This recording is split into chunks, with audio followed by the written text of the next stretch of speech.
Cardiac അറസ്റ്റും ഒക്കെ വരാൻ സാധ്യത ഉണ്ട്. അതുകൊണ്ട് കരുതി ഇരുന്നോളാൻ പറഞ്ഞു. അപ്പം ഇത് ജനിക്കില്ല, ജനിച്ചു കഴിഞ്ഞാൽ എങ്ങനെ ഇരിക്കും നമുക്ക് കാണാം. ഇവളുടെ കുഞ്ഞല്ലേ. മുത്തേ മുത്തേ കിങ്ങിണി മുത്തേ നിനക്കെന്നും ഉറങ്ങിടാൻ ഒരു ചിപ്പിയണിയമ്മ. ഇവളുടെ മുഖം കണ്ടിട്ട് പട്ടിക്കുണ്ടായതാണോ ഇതൊക്കെ? അണി പി സദാശിവൻ എന്ന് പറഞ്ഞൊരു ലേഡി ഉണ്ട്, പത്തനംതിട്ടക്കാരി. ഞാൻ അഡ്രസ്സും കാര്യങ്ങളെല്ലാം കണ്ടുപിടിച്ചു. ബോധത്തോടെ ഇട്ടായിരിക്കും സിസേറിയൻ ചെയ്യുന്നതെന്ന് പറഞ്ഞു. രണ്ടാമത്തെ ടെസ്റ്റിന് പോയ സമയത്ത് 2 പോയിന്റ് വലുതായിട്ടുണ്ടത്. ചെറുതാവുമല്ല ചെയ്തത്, വലുതാവുകയാണ് ചെയ്തത്. അപ്പം അന്നേരമാണ് ഡോക്ടർ പറഞ്ഞത് നമുക്ക് ചിലപ്പോൾ എമർജൻസി ആയിട്ട് സർജറി ചെയ്യേണ്ടി വരും എന്ന് പറഞ്ഞത്. എൻ്റെ കാര്യം ഈശാൻ നോക്കുന്നുണ്ട്, കുഞ്ഞിനെ അതുപോലെ നോക്കുന്നുണ്ട്.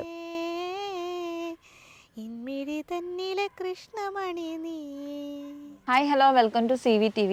ഇന്ന് എൻ്റെ കൂടെയുള്ളത് ഒരു ക്യൂട്ട് ഫാമിലിയാണ്. ഓൾറെഡി നമ്മൾ ഒരു 6 മാസം മുമ്പേ ഇവരുടെ ഇൻ്റർവ്യൂ എടുത്തിട്ടുള്ളതാണ്. അപ്പം അന്ന് അശ്വതിയും ബിനോയും മാത്രമേ ഉണ്ടായിരുന്നുള്ളൂ. ഇന്ന് ഇവരുടെ കൂടെ ഒരു കുഞ്ഞ് അതിഥി കൂടിയുണ്ട്. അപ്പം 3 പേർക്കും നമ്മുടെ വീഡിയോയിലേക്ക് സ്വാഗതം. Thank you. പുതിയ വിശേഷമാണ്, കുഞ്ഞ് അതിഥി വന്നിരിക്കുകയാണ്. എന്തൊക്കെ മാറ്റങ്ങളാണ് നിങ്ങളുടെ ജീവിതത്തിൽ ഉണ്ടായിരിക്കുന്നത്? മാറ്റങ്ങൾ ഒരുപാട് മാറ്റം വന്നു. സത്യം പറഞ്ഞാൽ ഇപ്പോഴും നിങ്ങൾക്ക് വിശ്വസിക്കാൻ പറ്റുന്നില്ല അച്ഛനമ്മയാണെന്നുള്ളത്. ഞാൻ ഇടയ്ക്ക് മോനെ നോക്കിക്കൊണ്ട് കുറേ നേരം ഇരിക്കും. അപ്പോൾ ഇവളിങ്ങനെ പറയാം എന്താ ഇപ്പോഴും വിശ്വാസം വന്നിട്ടില്ലെന്ന്. എന്നുവെച്ചാൽ അച്ഛനും അമ്മയായെന്നുള്ളൊരു വിശ്വാസം ഞങ്ങൾക്ക് ഇതുവരെ വന്നിട്ടില്ല. അതാണ് മാറ്റം സത്യം പറഞ്ഞാൽ.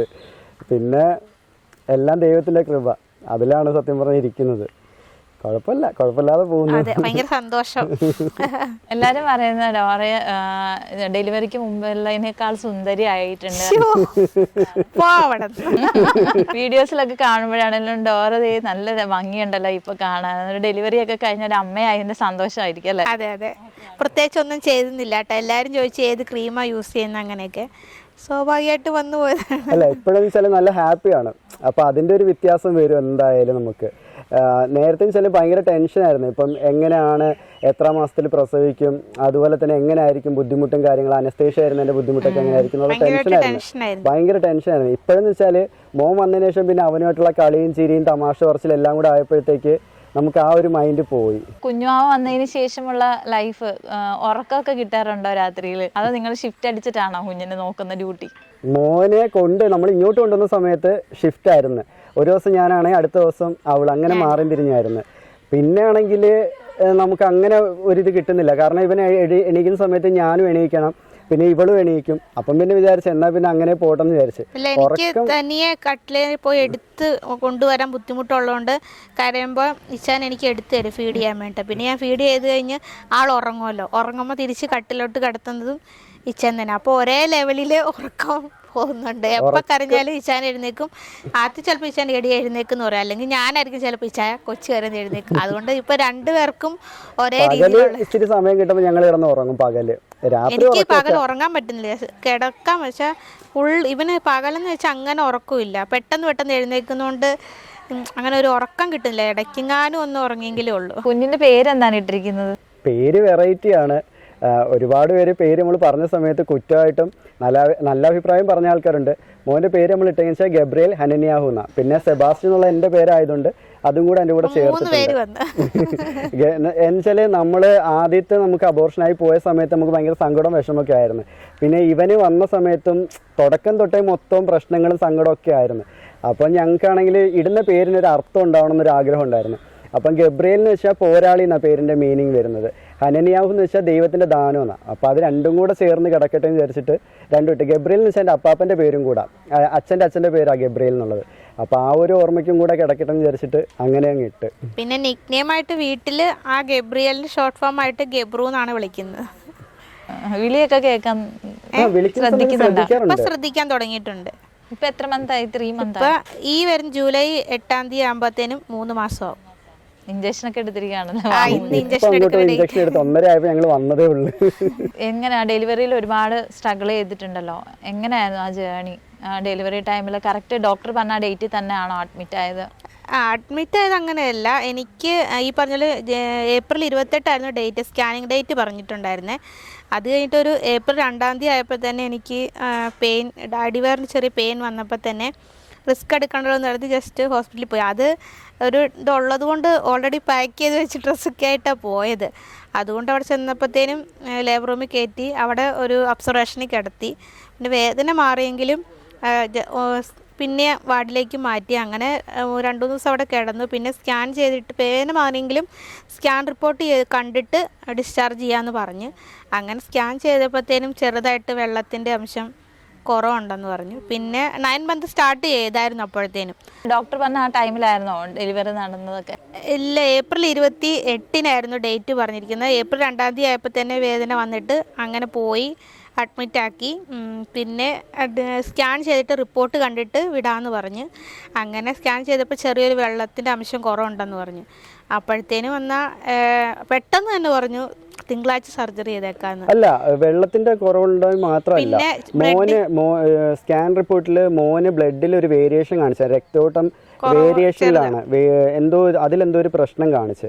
അപ്പം ആദ്യമേ വെള്ളത്തിന്റെ കാര്യം പറഞ്ഞ് 2 ദിവസം കൂടി നോക്കാം, ട്രിപ്പ് ഇട്ടായിരുന്നു കേട്ടോ. ട്രിപ്പ് ഇട്ടുകൊണ്ട് ഇരുന്നപ്പോഴത്തേനും മാറ്റം വന്നിട്ട് ട്രിപ്പ് ഇട്ടായിരുന്നു. അത് കഴിഞ്ഞ് പിന്നെ ചെക്ക് ചെയ്തപ്പോഴാണെങ്കിൽ ഇവന് ചെറിയ വേരിയേഷൻ കാണിച്ചു ബ്ലഡിൽ. അപ്പം അതും കൂടെ കണ്ടപ്പോൾ ഡോക്ടർ പറഞ്ഞു മാസം തികഞ്ഞല്ലോ, ഇനിയിപ്പോ വെച്ചോണ്ടിരിക്കണ്ട, അങ്ങ് ചെയ്തേക്കാന്ന് പറഞ്ഞു. അങ്ങനെ പെട്ടെന്ന് ശനിയാഴ്ചയാ പറയുന്നത്, തിങ്കളാഴ്ച ചെയ്യാന്ന്. അപ്പോഴത്തേനും ഭയങ്കര ടെൻഷനും പേടിയൊക്കെ ആയിരുന്നു. അല്ല, അനസ്തേഷ്യ കൊടുക്കുന്നതിലും കുറച്ച് പ്രശ്നം ഉണ്ടായിരുന്നു. അനസ്തേഷ്യ ഒരു 2 ടൈപ്പിലും നോക്കി, വായി കൂടെ നോക്കിയായിരുന്നു, നട്ടലിൽ കൂടെ നോക്കി, രണ്ടും പറ്റുന്നില്ലായിരുന്നു.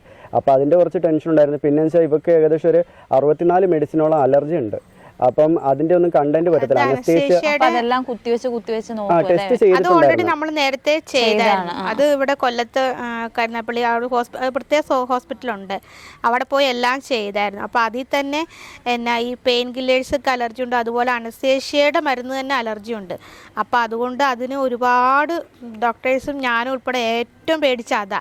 എനിക്ക് ഓപ്പറേഷൻ ഒന്നും അല്ലായിരുന്നു പേടി, അനസ്തേഷ്യ തരാൻ പറ്റുന്നു. അപ്പോൾ അവർ അതിന് വേണ്ടി രാവിലെ തന്നെ കുളിച്ച് സുന്ദരിയൊക്കെയായി അവരുടെ ഡ്രസ്സൊക്കെ ഇട്ടിട്ട് ചെന്ന് കോട്ടയം മെഡിക്കൽ കോളേജിലായിരുന്നു. പക്ഷെ ഡോക്ടർമാരെല്ലാം നല്ല ഡോക്ടർമാരായിരുന്നു. ചെന്നു. പക്ഷെ എനിക്ക് പേടിയുണ്ട് നല്ല രീതിയിൽ. പക്ഷെ അവരെല്ലാം നല്ല രീതിയിൽ ഇടപെട്ട് വായിക്കൂടെ ട്യൂബ് ഇടുന്ന ചെക്ക് ചെയ്തപ്പോൾ എനിക്ക് ഈ റൊമറ്റോയിഡ് ഉള്ളതുകൊണ്ട് ജോയിൻറ്റുകളൊക്കെ സ്റ്റക്കാണല്ലോ. അപ്പോൾ ഇവിടെ ഇങ്ങനെ ഇവിടുത്തെ ഇത് പൊളിയത്തില്ല അധികം, മൗത്ത് ഓപ്പണിങ് അധികം ഇല്ല. അപ്പം ട്യൂബ് ഇടുന്നതിന് അധികം കുറച്ച് വലിപ്പം ഉള്ളതുകൊണ്ട് എൻ്റെ ഇതിലെ കൂടെ ഇറങ്ങത്തില്ല.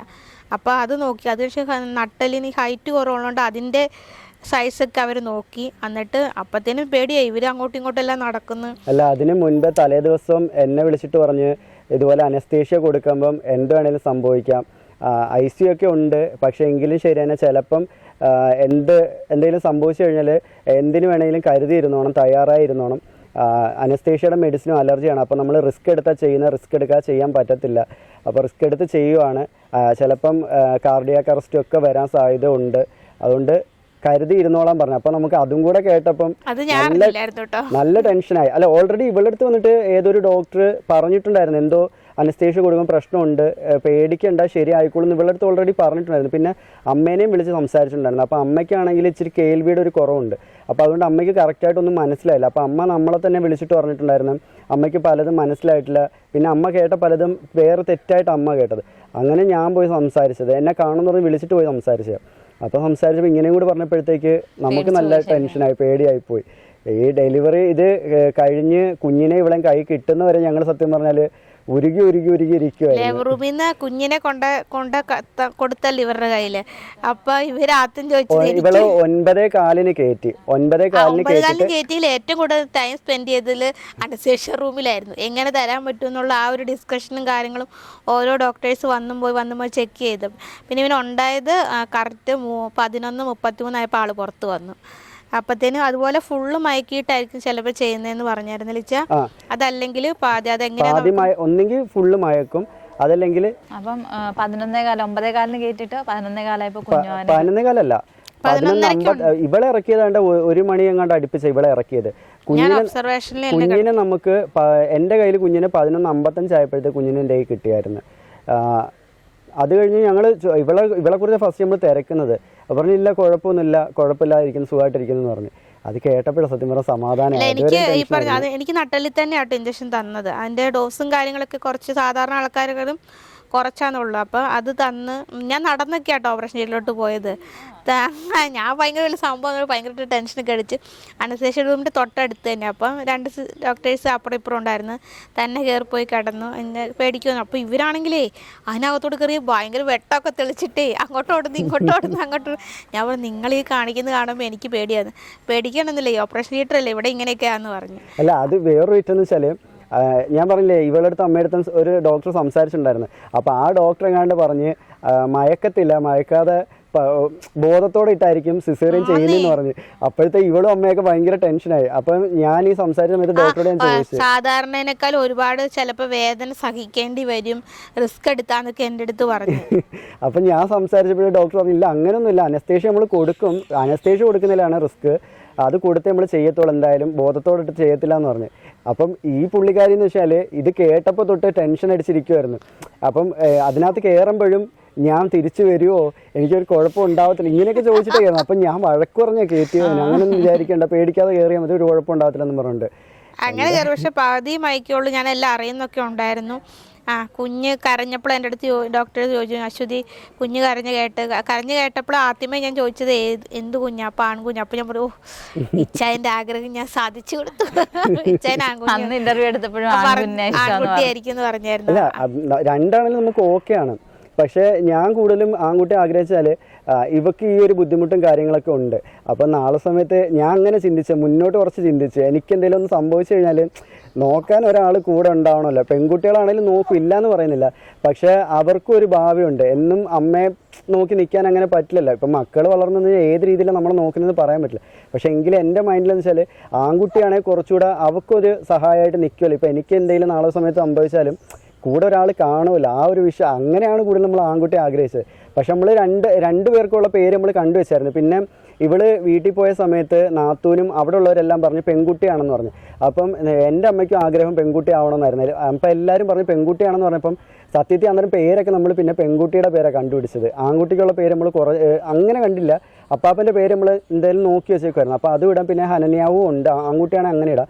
പെൺകുട്ടിയാണെങ്കിൽ കുറേ പേര് ഞങ്ങൾ കണ്ടുപിടിച്ച് അതിൽ പിന്നെ വേറൊരു പേര് സെലക്ട് ചെയ്ത് വെച്ച് പെൺകുട്ടിയാണെന്ന് എല്ലാവരും കൺഫേം ആക്കി. അപ്പോൾ അന്ന് അതങ്ങ് ഇടാമെന്ന് പറഞ്ഞു. പക്ഷെ കയ്യിൽ കിട്ടിയപ്പോഴാണ് അറിയുന്നത് ആൺകുട്ടിയാണെന്നുള്ളത്. എന്നുവെച്ചാൽ അമ്മയായിരുന്നു ഇന്നിരുന്നത്, ഇവളുടെ അമ്മയായിരുന്നു ലേബർ റൂമിന്റെ ഫ്രണ്ടിൽ നിന്ന്. എന്തോ അമ്മ അങ്ങോട്ട് മാറിയപ്പോഴത്തേക്ക് സിസ്റ്റർമാർ എൻ്റെ നമ്പറിലാണ് വിളിച്ചത്. അപ്പോൾ ഇത് ഞാൻ അനസ്തേഷ്യ കഴിഞ്ഞിട്ട് അവൻ പറഞ്ഞ് എനിക്ക് ഓപ്പറേഷൻ ചെയ്യുന്ന മുന്നേ എനിക്ക് ഹസ്ബൻഡിനെ കാണണം എന്ന് പറഞ്ഞിട്ട്. അപ്പോൾ അവർ പറഞ്ഞ് കഴിയുമ്പോൾ കാണിക്കാമെന്ന് പറഞ്ഞു. എന്നിട്ട് കഴിഞ്ഞപ്പോൾ എല്ലാം കഴിഞ്ഞ് കഴിയുമ്പോൾ അശ്വതി കുഴപ്പമൊന്നുമില്ല കേട്ടോ. അവർ പറഞ്ഞു വിചാരിച്ചോളൊന്നും കുഴപ്പമില്ല, എല്ലാം നല്ല. അവരുടെ ഇതിലും ആദ്യമായിട്ടാണ് ഇങ്ങനത്തെ ഒരു കേസ് അവർ അറ്റൻഡ് ചെയ്യുന്നതെന്ന് പറഞ്ഞു. പിന്നെ ഹൈറ്റ് കുറഞ്ഞൊരു ഇത്, അതുകൊണ്ട് പേടിച്ച പോലെ ഒന്നും നടന്നില്ല. എല്ലാം പ്രാർത്ഥന, എല്ലാവരുടെയും പ്രാർത്ഥന കൊണ്ട് നല്ല രീതി ഞങ്ങളെയും കൂടെ വൈറലാക്കണം എന്നൊക്കെ ഡോക്ടേഴ്സ് പറഞ്ഞു. അവർ വീഡിയോസൊക്കെ കാണുന്ന കേട്ടോ, പലരും വന്ന് എൻ്റെ അടുത്ത് മിണ്ടിയായിരുന്നു. അപ്പോൾ അങ്ങനെ പറഞ്ഞ് അത് കഴിഞ്ഞിട്ട് പിന്നെ ഇറങ്ങി. അവിടെ നിന്ന് പിന്നെ തൊട്ടപ്പുറത്ത് ഒബ്സർവേഷൻ ഉണ്ട്, നമ്മുടെ കാലിലെ മരപ്പൊക്കെ പോകാൻ വേണ്ടിയിട്ട്. അവിടെ കൊണ്ടുപോയപ്പോൾ ഞാൻ പറഞ്ഞു എനിക്കിപ്പോൾ എൻ്റെ ഹസ്ബൻഡിനെ ഒന്ന് കാണാൻ പറ്റുമോ എന്ന് ചോദിച്ചു. അപ്പോൾ അവർ പറഞ്ഞു വാർഡിലേക്ക് മാറ്റുമ്പോഴത്തേനും കാണിക്കാമെന്ന് പറഞ്ഞു. അങ്ങനെ വിളിച്ച് പിന്നെ ആ ഇച്ചായനെ കണ്ട്, ഇച്ചാൻ കണ്ടപ്പോൾ എന്നെ അറിയിച്ചാൽ പറഞ്ഞു കൊടുക്കാൻ വേണ്ടി. ഇല്ല, എനിക്ക് സത്യം പറഞ്ഞാൽ സന്തോഷവും പിന്നെ നമുക്ക് എന്തോ ഒരു പറയാൻ പറ്റാത്തൊരു ഫീലൊക്കെ ആയിരുന്നു. ആദ്യമേ ഇവനെ എൻ്റെ കയ്യിലാണ് കിട്ടുന്നതും ഞാൻ ആദ്യം എടുക്കുന്നത്. അപ്പോൾ ആ സമയമൊക്കെ എന്ന് വെച്ചാൽ എന്തോ ഒരു എനിക്ക് സത്യം പറഞ്ഞാൽ ശ്വാസമൊക്കെ എടുക്കാൻ ഭയങ്കര ബുദ്ധിമുട്ടുള്ളതുപോലെയൊക്കെ ഫീൽ ചെയ്തു. സന്തോഷമാണോ എന്തോ. പിന്നെ ഇവളെ കാണുന്നവരെ അതിൻ്റെ ഒരു ടെൻഷനായിരുന്നു. പിന്നെ കുഞ്ഞിനെ ഞാൻ നാത്തൂൻ്റെ കയ്യിലാണ് കൊടുത്തത്. അപ്പോൾ അവരാ പിന്നെ കുഞ്ഞിനെ നോക്കിയത്. അപ്പം പിന്നെ ഇവളെ എങ്ങനെയെങ്കിലും ഒന്ന് കണ്ടാൽ മതി എന്നുവെച്ചാൽ ഞാൻ പറഞ്ഞില്ലേ 11:55 ഇവനെ കിട്ടിയെങ്കിലും 1 മണി ആറായപ്പോഴേ ഇവളെ ഇറക്കുന്നത്. അതുവരെ അപ്പം എന്തെങ്കിലും ഉണ്ടാവുമോ അവരൊന്നും ഇല്ല എന്ന് പറയുന്നുണ്ടെങ്കിലും നമുക്കുള്ളിലൊരു ടെൻഷനാണ്. പക്ഷെ കണ്ടു കഴിയുമ്പോൾ പിന്നെ കുഴപ്പമില്ലായിരുന്നു, ഹാപ്പി ആയിരുന്നു. ഞാൻ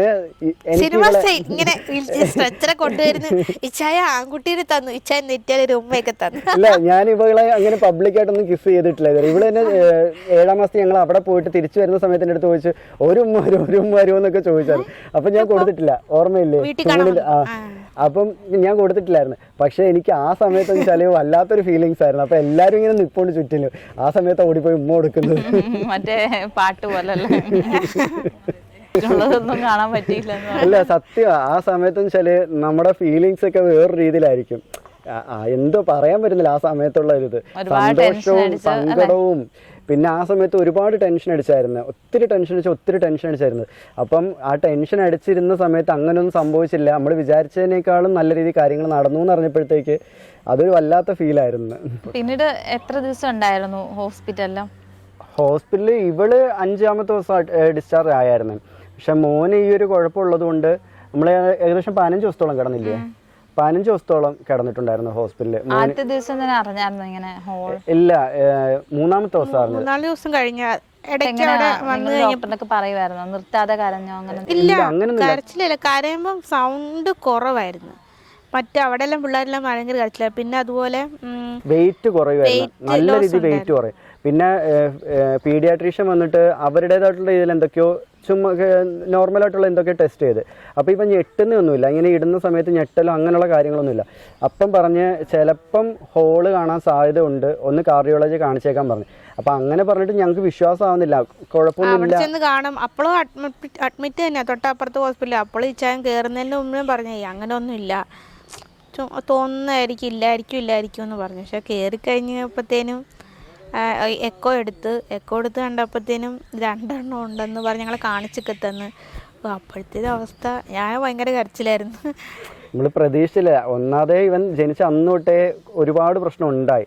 അതെല്ലാം തരണം ചെയ്ത് ഇനിയെങ്കിലും നല്ല രീതിയിൽ ആയിരിക്കും കാര്യങ്ങളെന്ന് വിചാരിച്ച് നിൽക്കുന്ന സമയത്ത് ഇതും കൂടെ അറിഞ്ഞപ്പോഴത്തേക്ക് തകർന്നു പോയി. പിന്നെ നമ്മളങ്ങനെ എന്താ പറയുന്നത്, കഴിഞ്ഞ മാസം ശനിയാഴ്ച വരെ ഞങ്ങൾ നല്ല രീതിയിൽ ടെൻഷൻ അടിച്ച് നടക്കുമായിരുന്നു, 2 മാസത്തോളം. പിന്നെ ശനിയാഴ്ച ചെന്നപ്പോൾ സർജനാണ് പറഞ്ഞത് 1 മാസം കൂടി ഒന്ന് വെയിറ്റ് ചെയ്ത് നോക്കാം, നമുക്ക് ഒന്ന് നോക്കിയതിന് ശേഷം സർജറിക്ക് ഡേറ്റ് എടുത്താൽ മതി എന്ന് പറഞ്ഞു. 2 ഹോളുണ്ടല്ലേ? 2 ഹോളുണ്ട്. ഒരെണ്ണം ശകല ഒരു ചെറിയൊരു ഇതേ ഉള്ളെന്ന് പറഞ്ഞ് ഒരെണ്ണമാണ് സീനായിട്ട് നിൽക്കുന്നത്. അത് നമ്മൾ 2-ാമത്തെ ടെസ്റ്റിന് പോയ സമയത്ത് 2 പോയിന്റ് വലുതായിട്ടുണ്ടത്, ചെറുതാവുകയല്ല ചെയ്തത്, വലുതാവുകയാണ് ചെയ്തത്. അപ്പോൾ അന്നേരമാണ് ഡോക്ടർ പറഞ്ഞത് നമുക്ക് ചിലപ്പോൾ എമർജൻസി ആയിട്ട് സർജറി ചെയ്യേണ്ടി വരും എന്ന് പറഞ്ഞത്. അത് കഴിഞ്ഞ് പിന്നെ ചെന്നപ്പോൾ അവർ പറഞ്ഞ് സർജറി ഒന്ന് നമുക്ക് പിടിക്കാം, 2 മാസമല്ലേ ആയിട്ടുള്ളൂ, ഒന്നും കൂടെ ഒന്ന് വെയിറ്റ് ചെയ്തിട്ട് നോക്കിയിട്ട് നമുക്ക് ചെയ്താൽ മതി എന്ന് പറഞ്ഞു. ആ ഒരു ആശ്വാസത്തിൽ ഇരിക്കുകയാണ്. ഇനിയിപ്പോൾ ഈ വരുന്ന 8-ാം തീയതി പോകണം, അപ്പോൾ അറിയാം എന്താണെന്നുള്ളത്. ഒരു ഹോള് തന്നെ അടഞ്ഞു ഒരെണ്ണം തന്നെ അടഞ്ഞോളൂ എന്ന് പറഞ്ഞു. അത് അത്ര സൈസിലില്ലായിരുന്നു, ഒരെണ്ണം മാത്രം മീഡിയം സൈസിലാണ് ഇപ്പൊ നിൽക്കുന്നത്. ഇപ്പൊ അതിൻ്റെതായ ബുദ്ധിമുട്ടുകൾ എന്തെങ്കിലും കുഞ്ഞിനുണ്ടാകും? നേരത്തെ ഉണ്ടായിരുന്നു, ഫീഡ് ചെയ്ത് കഴിയുമ്പോൾ ഉള്ള ഒരു ബ്രീത്തിങ് ഇഷ്യൂ ഉണ്ടായിരുന്നു, ഉറക്കത്തിലൊക്കെ ചിലപ്പോൾ ഉണ്ടായിരുന്നു. ശ്വാസം എടുക്കുമ്പം വലിയവർ ശ്വാസം വലിക്കുന്ന രീതിയിൽ സൗണ്ട് ഉണ്ടായിരുന്നു. ശ്വാസം എടുക്കുന്ന സമയത്തൊക്കെ നമുക്ക് നോക്കുമ്പോൾ അറിയാൻ പറ്റും, മോൻ്റെ ബുദ്ധിമുട്ടും കാര്യങ്ങളും നമുക്ക് അറിയാൻ പറ്റുന്നുണ്ടായിരുന്നു, നല്ല രീതിയിൽ നമുക്ക് ഫീൽ ചെയ്യും. ഇപ്പോൾ ഇവള് കണ്ടിട്ട് പറയും ശ്വാസം എടുക്കാൻ ബുദ്ധിമുട്ടുണ്ടെന്നൊക്കെ പറയുമ്പോൾ ഇവക്കൊപ്പം നിന്ന് നമുക്കും പറയാൻ പറ്റില്ലല്ലോ അത് ബുദ്ധിമുട്ടാണെന്ന്. അതുകൊണ്ട് അവളുടെ അടുത്ത് ഞാൻ പറയില്ല, അങ്ങനെയൊന്നുമില്ല, തോന്നുന്ന കഫക്കെട്ടിൻ്റെ ആയിരിക്കും. ഈ പാല് കൊടുക്കുന്ന സമയത്ത് കുഞ്ഞുങ്ങൾക്ക് കഫക്കെട്ടൊക്കെ വരുമെന്ന് പറയുന്നത്.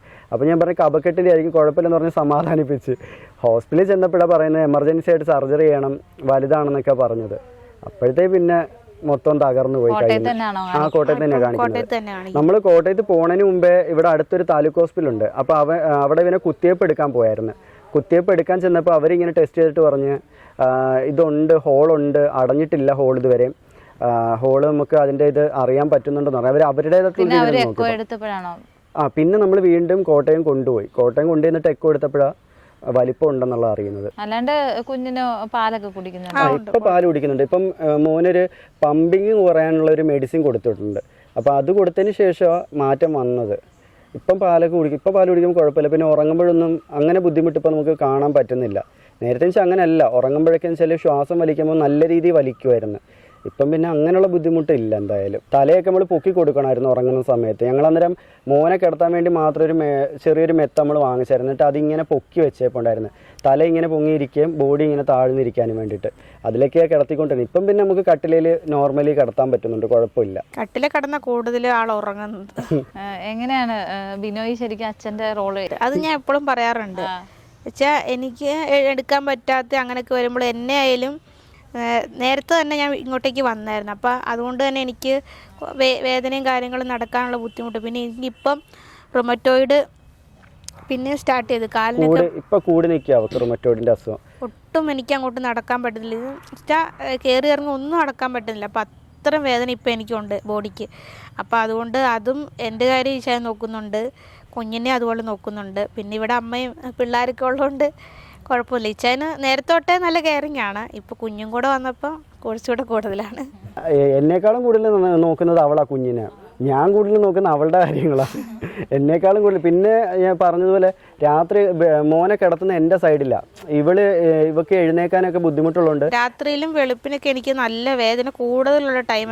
രാവിലെ എഴുന്നേൽക്കുമ്പോഴും അതുപോലെ കുറച്ച് നേരം ഇരുന്നിട്ടും കിടന്നിട്ടൊക്കെ എഴുന്നേൽക്കുമ്പോൾ എനിക്ക് വേദന കൂടും. അപ്പോൾ കുഞ്ഞ് കരഞ്ഞുമ്പോൾ ഇച്ചാനാ പെട്ടെന്ന് എടുത്ത് തരാൻ പറ്റുന്നത്. അതുകൊണ്ട് ആ ഒരു സൈഡിൽ ഞങ്ങൾ കിടത്തുന്നത്. അപ്പോൾ ഇതിനോടകം തന്നെ നിങ്ങൾ ഒരുപാട് സൈബർ അറ്റാക്ക് നേരിട്ടിട്ടുണ്ടല്ലേ? അത് നമുക്ക് ഇൻസ്റ്റഗ്രാം തൊട്ടേ ചെറിയ രീതിയിലുണ്ടായിരുന്നു. പക്ഷേ നമ്മൾ യൂട്യൂബിൽ ഇപ്പോൾ കുറച്ച് നാളായിട്ട് ഇത് ഇവക്കൊരു 7 മാസം 8 മാസം ആയപ്പോൾ തൊട്ട് അത്യാവശ്യം നല്ല രീതിയിൽ ചിലതൊക്കെ എന്ന് വെച്ചാൽ നമുക്ക് താങ്ങാൻ പറ്റാത്ത രീതിയിൽ എന്ന് വെച്ചാൽ ഇവൾ 7-ാം മാസത്തിൽ ഇവിടുത്തെ ചടങ്ങ് നടത്തി നമ്മൾ കൊണ്ടുപോയി ആ മാസം തന്നെ ഒരു കമൻറ്റ് വന്ന് ഇത് ജനിക്കില്ല, ജനിച്ചു കഴിഞ്ഞാൽ എങ്ങനെ ഇരിക്കും നമുക്ക് കാണാം, ഇവളുടെ കുഞ്ഞല്ലേ, അതിൻ്റെ കോലവും രീതിയൊക്കെ എങ്ങനെയാണെന്നുള്ള കാണാമെന്നൊക്കെ പറഞ്ഞിട്ട് ആ രീതിയിൽ. അപ്പം ഇവക്കിത് ഫീലായിട്ട് ഇവിടെ വിളിച്ച് ഭയങ്കര കരച്ചിലൊക്കെ ആയിരുന്നു. ഇങ്ങനെ പറയുന്നു കുഞ്ഞ് ജനിക്കുമ്പോൾ അങ്ങനെയാണോ ഇരിക്കുന്നത്, എന്നെ പോലെ ആയിരിക്കും എന്നൊക്കെ പറഞ്ഞു. അത് ഭയങ്കര വിഷമമായിരുന്നു നമുക്ക്. പിന്നെ അത് മെയിനായിട്ട് എടുത്തു പറയേണ്ടത് ഞാൻ പറയാം, റാണി പി സദാശിവൻ എന്ന് പറഞ്ഞൊരു ലേഡി ഉണ്ട്, പത്തനംതിട്ടക്കാരി. ഞാൻ അഡ്രസ്സും കാര്യങ്ങളെല്ലാം കണ്ടുപിടിച്ചു, ഫോട്ടോസും വീഡിയോസും എല്ലാം നമ്മുടെ കയ്യിൽ ഇരിപ്പുണ്ട് പുള്ളിക്കാരിയുടെ. ആ പുള്ളിക്കാരിയാണ് ഏറ്റവും കൂടുതൽ ആക്ഷേപിച്ചുള്ളത്. എന്ന് വെച്ചാൽ ഇവളെ വികലാംഗേന്ന് വിളിച്ചിട്ടും കുഞ്ഞിനെയൊക്കെ എന്ന് വെച്ചാൽ ഭയങ്കര നമ്മളൊന്ന് ചിന്തിച്ചു വേണം, ജനിച്ച് അച്ഛനെയും അമ്മയും പോലും സത്യം പറഞ്ഞാൽ കുഞ്ഞ് തിരിച്ചറിയാൻ തുടങ്ങിയിട്ടില്ല. ആ സമയത്തൊക്കെ എന്ന് വെച്ചാൽ ഭയങ്കര വൃത്തിയായിട്ട രീതിയിലുള്ള കമൻറ്റ് ഇടിയിലായിരുന്നു. അതിനുശേഷം അവർക്ക് സത്യത്തിൽ ഒരു കുറ്റബോധം. നമ്മൾ ആദ്യം നമ്മൾ പ്രതികരിക്കാൻ നിന്നില്ല, പോട്ടെ വിചാരിച്ച് വിട്ട് കളഞ്ഞ്. മോനെ പറഞ്ഞപ്പോഴാണ് സത്യം പറഞ്ഞാൽ എനിക്ക് നല്ലോണം വിഷമം. ആദ്യം ഇവളെ പറഞ്ഞപ്പോൾ ആ പോട്ടെ അവരുടെ വിവരക്കേട് കൊണ്ട് പറയുന്നു അങ്ങനെ അങ്ങ് വിചാരിച്ചിട്ട്. പക്ഷേ ഒന്നും അറിയാത്ത കുഞ്ഞിനെ പോലും പറയാൻ തുടങ്ങിയപ്പം നല്ല രീതിയിൽ നമുക്ക് ഫീൽ ചെയ്യാം. അന്നേരമാണ് ഞങ്ങൾ റിയാക്ട് ചെയ്ത് തുടങ്ങിയത്. റിയാക്ട് ചെയ്ത് ഞാൻ അത്യാവശ്യം നല്ല രീതിയിൽ തന്നെ റിയാക്ട് ചെയ്യും. അപ്പോൾ എല്ലാവരും പറഞ്ഞ് ഇങ്ങനെ റിയാക്ട് ചെയ്യാൻ നിൽക്കേണ്ട, അതിൻ്റെ കാര്യമില്ലെന്ന്. പക്ഷേ നമുക്കെന്ന് വെച്ചാൽ ഇപ്പം നമ്മുടെ വീട്ടിലിരിക്കുന്ന കുഞ്ഞുങ്ങളെ പറയുമ്പം എത്ര നമ്മൾ റിയാക്ട് ചെയ്യേണ്ടെന്ന് വിചാരിച്ചാലും അറിയാണ്ട് പറഞ്ഞു പോകും. അത് ഒരു തവണയല്ല പല തവണ ആവർത്തിക്കാം. നമ്മൾ പല തവണ പറഞ്ഞ് എന്തിനാ പറയുന്നത്, ഞങ്ങൾ എന്നിട്ട് അങ്ങോട്ട് ചോദിച്ചു അവരുടെ അടുത്ത്, ഇങ്ങനെ പറയുന്നത് എന്തിനാ, ഞങ്ങൾ നിങ്ങളുടെ അടുത്ത് ഒന്നിനും വന്നിട്ടില്ലല്ലോ, നമ്മൾ തമ്മിൽ ഒരു പ്രശ്നമില്ല, പിന്നെ എന്തിനാ പറയുന്നത്. അപ്പം നിൻ്റെ ഭാര്യയോടോ നിൻ്റെ കുഞ്ഞിനോടോ ഞങ്ങൾക്ക് ആരാധനയൊന്നുമില്ല, വികലാംഗ അവൾ എന്തൊക്കെയോ ആ ഒരു രീതിയിൽ നമ്മൾ സ്ക്രീൻഷോട്ട് എടുത്ത് വെച്ചിട്ടുണ്ട്. പിന്നെയും വേറൊരു 2-3 അക്കൗണ്ട് ഉണ്ട്, എന്താ റീസൺ നമുക്ക് അറിയില്ല. അപ്പോൾ ഈ വീഡിയോ നമ്മളിങ്ങനെ ചെയ്ത് ഇങ്ങനെ കമൻ്റ് ഒക്കെ വന്നപ്പോൾ നമുക്ക് മനസ്സിലായത് നമ്മുടെ സമൂഹത്തിൽ ഇങ്ങനെയുള്ള ആൾക്കാരുണ്ടെന്നുള്ളത്. സാധാരണ നമ്മൾ ചിന്തിക്കുന്ന വെച്ചാൽ ഇപ്പോൾ ഇങ്ങനെയൊക്കെ ഉള്ളൊരു പ്രശ്നമുള്ളൊരു കുട്ടി ഒരു പ്രസവിക്കുന്ന സമയത്ത് ആ കുഞ്ഞ് നന്നായിട്ട് വരണമെന്നായിരിക്കും പലരും ആഗ്രഹിക്കുന്നത്, പലരും പ്രാർത്ഥന അങ്ങനെ ഒത്തിരി പേര് പ്രാർത്ഥിച്ചിട്ടുണ്ട് അങ്ങനെ. പക്ഷേ അതിനിടയ്ക്കും ഇങ്ങനെയും ചിന്തിക്കുന്നവരുണ്ടെന്നുള്ളത് ഞങ്ങൾക്കിപ്പോൾ അനുഭവം വന്നപ്പോഴാണ്. പലരും ഇതുപോലെ വീഡിയോസ് ചെയ്തിട്ട് നമ്മൾ കണ്ടിട്ടുണ്ട്, ഇങ്ങനെയൊക്കെ പറയുന്നു. ഇങ്ങനെ വേറൊരു ഹാൻഡ് വർക്കൊക്കെ ചെയ്യുന്ന ഒരു ചേച്ചിയുടെ വീഡിയോ ഞാൻ ഇടയ്ക്ക് കാണാറുണ്ട്. അപ്പോൾ ആ ചേച്ചിയുടെ കുഞ്ഞിനെയും കുറേ ഇങ്ങനെ അനാവശ്യം പറയാൻ നമ്മൾ കണ്ടിട്ടുണ്ട് കമൻറ്റുകൾ. അപ്പോൾ ഞാൻ ചിന്തിച്ചിട്ടുണ്ട് ഇങ്ങനെയൊക്കെ സത്യം പറഞ്ഞാൽ ഇടും ആൾക്കാരെന്ന്. പക്ഷെ അത് നമുക്ക് അനുഭവം വന്നപ്പോൾ മനസ്സിലായി ഇടുമെന്നുള്ളത്. മെയിനായിട്ട് എടുത്ത് പറയാന്ന് വെച്ചാൽ ഈ ലേഡി അവർക്ക് ചാനൽ നടത്തുന്ന ഒരു ലേഡിയാണ് ഈ റാണി പി സദാശിവൻ എന്ന് പറയുന്നത്.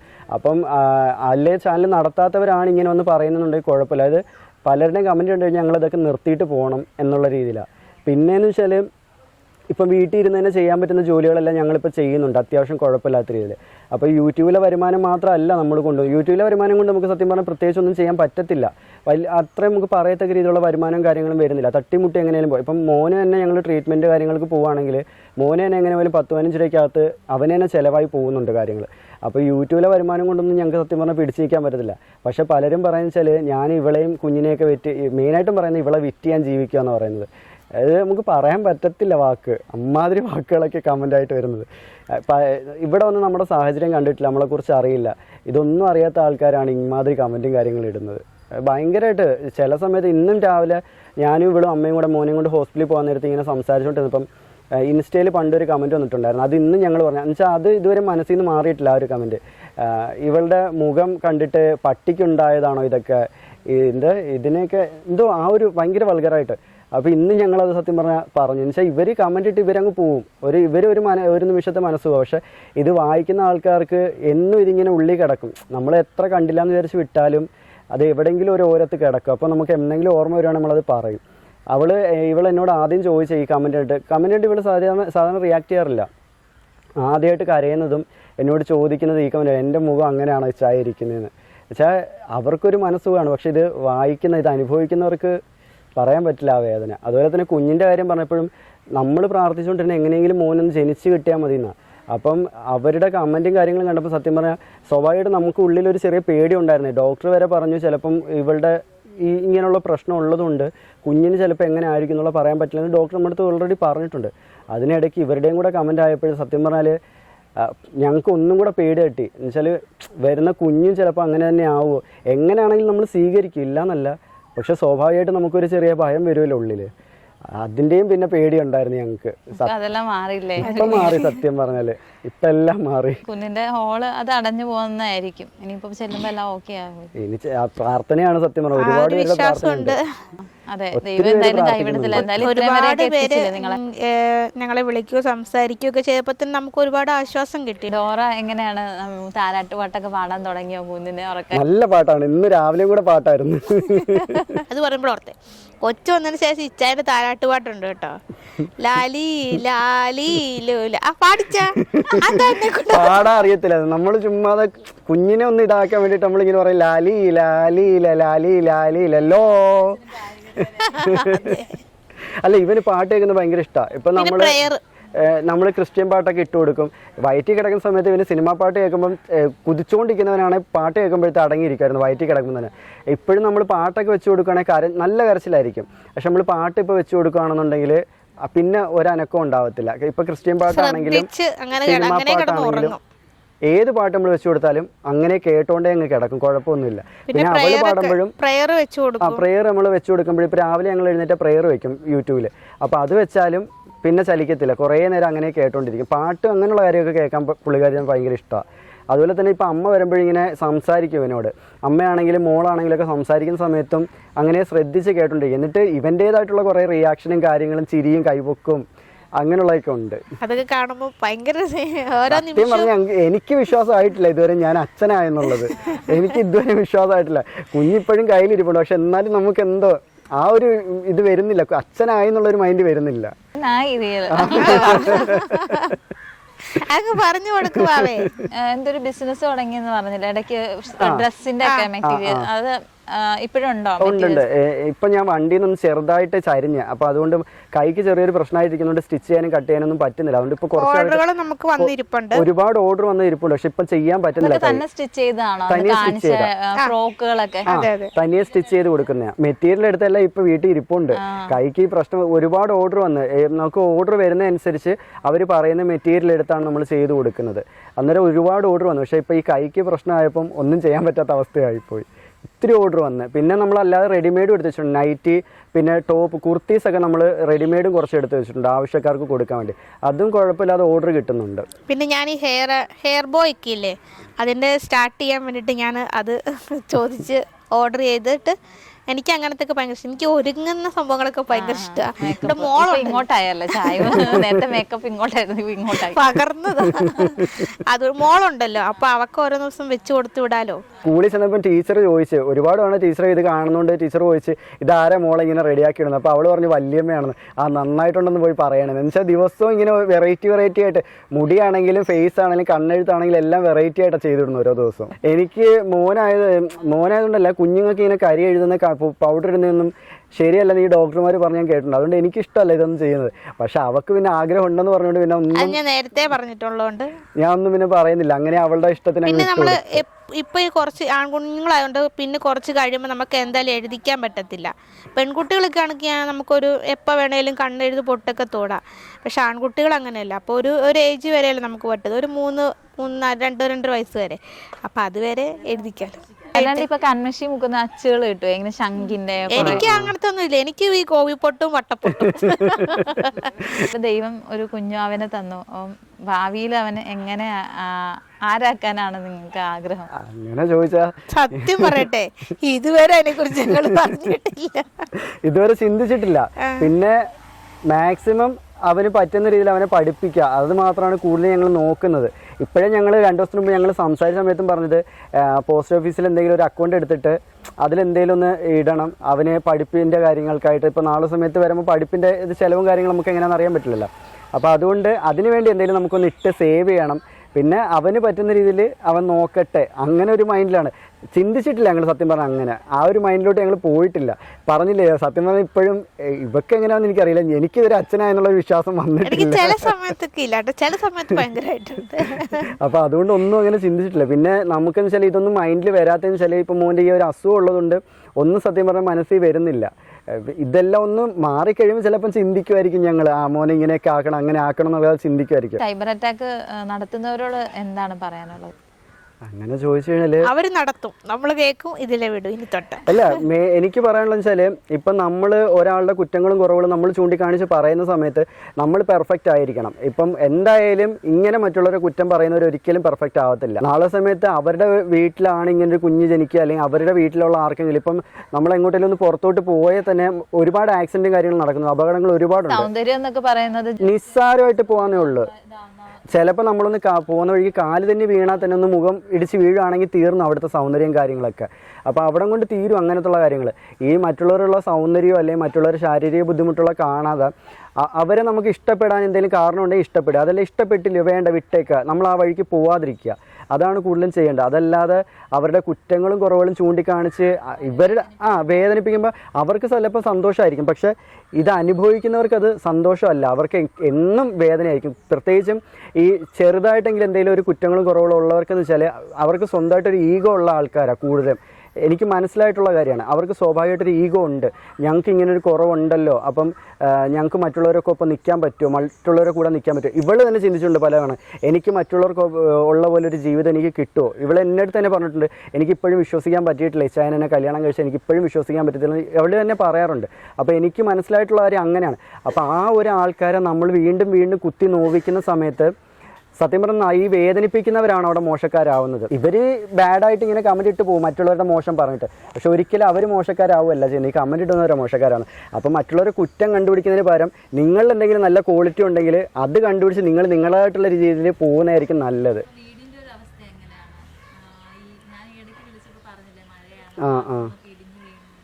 നമുക്കെന്ന് വെച്ചാൽ പഴയ വീടായിരുന്നു, പണ്ട് ഞങ്ങളുടെ അപ്പായമ്മ വെച്ച വീടാണ്. അപ്പം അത് രണ്ടാക്കി മാറ്റി, എനിക്ക് അനിയനും വേണ്ടിയിട്ട് ഇങ്ങനെ വാക്കാൽ പറഞ്ഞ് നമുക്ക് തരാമെന്നുള്ള രീതിയിൽ മാറ്റിയായിരുന്നു. അപ്പം ഇവള് പ്രഗ്നൻ്റ് ആയിരുന്ന സമയത്ത് 7ാം മാസത്തിലൊക്കെ ആയപ്പോഴത്തേക്ക് കുറച്ച് ബുദ്ധിമുട്ടും കാര്യങ്ങളും വന്നപ്പം നമുക്ക് വാടക വീട്ടിൽ നമ്മൾ താമസിച്ചിട്ടുണ്ട്. ആ സമയത്ത് വാടക കൊടുക്കാനൊക്കെ നല്ല രീതിയിൽ ബുദ്ധിമുട്ട് വന്നായിരുന്നു. ട്രീറ്റ്മെൻറ്റിനൊക്കെ ഒരുപാട് പൈസ നമുക്ക് ആ സമയത്ത് ചിലവായിരുന്നു. അപ്പം നമ്മൾ അങ്ങനെയാണ് ഇവിടേക്ക് മാറുന്നത്, നമ്മുടെ സ്വന്തം വീട്ടിലോട്ട് മാറുന്നത് അങ്ങനെയാണ്. അപ്പോൾ ഇവിടെ വന്നു കഴിഞ്ഞപ്പോൾ നമ്മൾ വിചാരിച്ചു വെച്ചാൽ പൈസ വരുന്നതനുസരിച്ച് നമുക്കതൊന്നും കൂടെ മെയിൻറ്റെയിൻ ചെയ്ത് ഒരു നല്ലൊരു വീടാക്കി എടുക്കാമെന്നുള്ള രീതിയിൽ ഞങ്ങൾ അതിനകത്ത് താമസിച്ചത്. അപ്പോൾ അതിൻ്റെ ഭാഗമായിട്ട് ഇവിടെ ഡെലിവറി കഴിഞ്ഞ സമയത്ത് തന്നെ റൂമൊക്കെ ഞാൻ കുറേ ഒതുക്കി പൂശിയെല്ലാം സെറ്റാക്കി തറയെല്ലാം റെഡിയാക്കി എടുത്തായിരുന്നു. എന്നിട്ട് ബാക്കി പൈസ വരുന്നതനുസരിച്ച് ഒരു ഹാളും ചെറിയൊരു അടുക്കളയും ഒരു ചെറിയ റൂമുമായിട്ട് ഇറക്കാം, പിന്നെ ബാത്റൂം ഉള്ളത് ഒന്നും കൂടെ ഒന്ന് റെഡിയാക്കി എടുക്കാമെന്നുള്ള രീതിയിലായിരുന്നു. പക്ഷേ സംഗതി എന്താണെന്ന് വെച്ചാൽ 2-3 ദിവസം അടുപ്പിച്ച് മഴ പെയ്തപ്പോഴത്തെ വെള്ളം കെട്ടിയിരുന്നത് ഇതെന്ന് വെച്ചാൽ ചുണ്ണാമ്പ് കെട്ടായിരുന്നു, മൊത്തത്തിൽ അങ്ങ് ഇടിഞ്ഞു വേണം. ഇപ്പം ഞങ്ങൾ താമസിക്കുന്ന റൂമും പൊട്ടി ഇതായിട്ട് ഇരിക്കുക. അപ്പോൾ അതുകൊണ്ടാണ് നമ്മൾ യൂട്യൂബിലൊരു വീഡിയോ ഇട്ടത്, ഇങ്ങനെ പൊളിഞ്ഞു വേണം. ആരുടെ സഹായം ചോദിച്ചല്ല, ജസ്റ്റ് നമ്മൾ ആ ഒരു ഇത് കാണിക്കാൻ വേണ്ടി ഇട്ട ഒരു വീഡിയോ ആയിരുന്നു. പക്ഷെ അതിനും വന്ന് കുറേ നെഗറ്റീവ് കമൻറ്റുകൾ. നമ്മളൊരിക്കലും ഒരാളുടെ കയ്യിൽ നിന്ന് സഹായം മേടിച്ച് അങ്ങനെ വേണം അല്ലെങ്കിൽ അങ്ങനെ ചെയ്യണം എന്ന് ആഗ്രഹിച്ചല്ലായിരുന്നു. ജസ്റ്റ് നമ്മുടെ ഈ ഒരവസ്ഥ ഇങ്ങനെയാണ് എന്നുള്ള രീതിയിൽ അത് വെറുതെ ഒരു കണ്ടന്റ് പോലെ ഇട്ടത് മാത്രമാണ്. അതിനപ്പുറം ഞങ്ങളൊന്നും ചിന്തിച്ചിട്ടില്ലായിരുന്നു. ഇപ്പോഴത്തെ ഒരു അവസ്ഥ എന്ന് വെച്ചാൽ നമ്മൾ എങ്ങനെയെങ്കിലും ഇപ്പോൾ ഒരു ലോണ് വെച്ചിട്ടുണ്ട്, അത് അഥവാ കിട്ടുവാണെങ്കിൽ മൊത്തം പൊളിച്ച് കളഞ്ഞിട്ട് ഒരു ചെറിയ ഷെഡ്, തകരത്തിൻ്റെയൊക്കെ വില ഞാൻ പോയി ഇങ്ങനെ ചോദിച്ചിട്ടുണ്ട്, ഒരു ചെറിയ തൽക്കാലം ഞങ്ങൾക്ക് നിൽക്കാൻ വേണ്ടിയിട്ടുള്ള ഒരു ചെറിയ ഷെഡ് അടിക്കാം എന്നുള്ള രീതിയിൽ ഇങ്ങനെ നിൽക്കുകയാണ്. അപ്പം റിസ്ക് ആണ് അതിനകത്ത് കിടക്കുന്നത്. എല്ലാവരും പറയുന്നുണ്ട് അതിനകത്ത് നിൽക്കേണ്ടെന്ന് പറയുന്നുണ്ട്. അപ്പയും അമ്മയും വെച്ചുകൊണ്ടിരിക്കുന്ന വീട്ടിലോട്ട് ഞങ്ങളെ വിളിച്ച്, അതിനകത്തും സൗകര്യമൊക്കെ കുറവാണ്, വീട് പണി നടന്നുകൊണ്ടിരിക്കുന്നേ ഉള്ളൂ. അപ്പം മോന് ഈ ഒരു ബുദ്ധിമുട്ടുള്ളത് കൊണ്ട് എനിക്ക് അതിനകത്തോട്ട് മാറാൻ പേടിയുണ്ട്.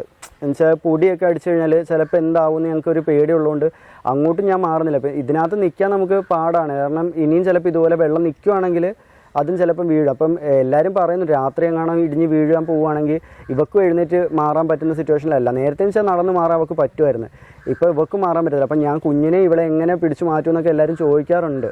പിന്നെ പറ്റുന്ന അത്രയും ഒന്ന് മുന്നോട്ട് പോട്ടെ എന്നുള്ള രീതിയിൽ ഇങ്ങനെ നിൽക്കുവാണ്. ഇതാണ് ഇപ്പോഴത്തെ ഒരു അവസ്ഥ ഞങ്ങളുടേത്. പിന്നെ ഈ കച്ചവടം തുടങ്ങിയതിന് ശേഷം ആദ്യമൊക്കെ നമുക്ക് നല്ല രീതിയിൽ വരുന്നുണ്ടായിരുന്നു. ഇപ്പോൾ എൻ്റെ ഈ കൈക്ക് പ്രശ്നമായതിന് ശേഷം നമുക്ക് ചെയ്തു കൊടുക്കാൻ പറ്റില്ല. വന്ന ഓർഡർ ഇതുവരെ ഞങ്ങൾക്ക് ചെയ്തു കൊടുക്കാൻ പറ്റിയിട്ടില്ല, പകുതി ഓർഡറും പെൻഡിങ്ങിൽ കിടക്കുക. അതൊക്കെ ഒന്ന് ലെവലായി കിട്ടുവാണെങ്കിൽ ആഗ്രഹിക്കുന്ന പോലെ വെക്കാൻ പറ്റുമെന്ന് തോന്നുന്നു. എന്തായാലും നിങ്ങളുടെ ആഗ്രഹം പോലെ തന്നെ വീടൊക്കെ വെച്ച് സന്തോഷമായിരിക്കട്ടെ, കുഞ്ഞിൻ്റെ ഇതൊക്കെ വേഗം തന്നെ മാറട്ടെ എന്ന് ഈശ്വരനോട് ആത്മാർത്ഥമായി തന്നെ പ്രാർത്ഥിക്കുന്നു. Thank you. അതുപോലെ തന്നെ ഈ ലൈഫ് എപ്പോഴും ഹാപ്പി ആയിട്ട് മുമ്പോട്ട് പോകട്ടെ. Thank you.